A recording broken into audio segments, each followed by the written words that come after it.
কয়েকদিন আগেই পাকিস্তানকে তাদের মাটিতে হোয়াইট ওয়াশ করে সিরিজ জিতেছে শান্ত বাহিনী।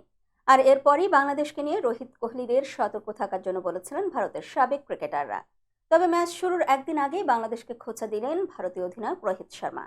মঙ্গলবার চেন্নাইয়ে সংবাদ সম্মেলনে এতে বাংলাদেশকে নিয়ে রোহিত বলেন, সব দল চাই ভারতকে হারাতে, আমাদের হারিয়ে আনন্দ পেতে চাই, তাদের মজা নিতে দিন। অনেক ধরনের দলের বিপক্ষে খেলেছি, আমরা শুধু নিজেদের খেলা নিয়েই ভাববো। ইংল্যান্ড এখানে খেলতে এসে সাংবাদিক সম্মেলনে অনেক কথা বলেছিল, সেই সময়ও আমরা আমাদের কাজটাই করেছি।